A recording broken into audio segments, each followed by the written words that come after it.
ચલો મિત્રો, આજે હું તમને શીખવીશ ભાગુસબા ભાગાકાર, ગુણાકાર, સરવાળો અને બાદબાકી. ભાગુસબા ગણિતનો નિયમ છે, જે દરેક એક્ઝામમાં આનો પ્રશ્ન હોય છે. હવે હું તમને શીખવીશ.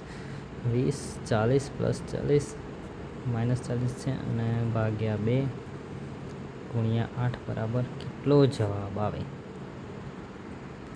ભાગુસબાના નિયમ અનુસાર આપણે આ દાખલાને ગણશું મિત્રો. તો જે મુજબ સૌ પ્રથમ શું થશે? ભાગાકાર પહેલાં છે એટલે પહેલાં આ ભાગાકારને કરવામાં આવશે, પછી ગુણાકાર એટલે ગુણાકાર એટલે આ ગુણાકાર, અને પછી સરવાળો અને પછી બાદબાકી કરવાનો. ભાગુસબા યાદ રાખી લેવાનો, સૂત્રો હંમેશા ગોખી લેવાનું તમારે.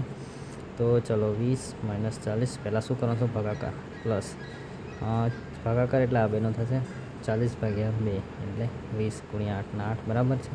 હવે ગુણાકાર 8 દુ 16, 20 - 40 + 8 દુ 16 ને એક મીંડું મૂકી એટલે 160 થયું બરાબર.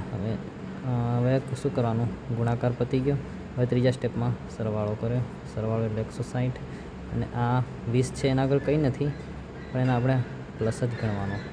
એટલે 20 + 160 - 40 ગમે તેમ તમે ફેરવી શકો, પણ એની આગળની નિશાની ચેન્જ ના થવી જોઈએ. તો 20 + 60 અને 160 + 20 કેટલા થાય? 180 - 40. તો જે મુજબ આપણો જવાબ આવે છે 140. તો જે ભાગુસબા આ નિયમને મુજબ જ તમે દાખલા ગણવા, અને દરેક એક્ઝામને પૂછાય જ છે. આવો એક દાખલો તો કોઈ બી એક્ઝામમાં હોય જ છે.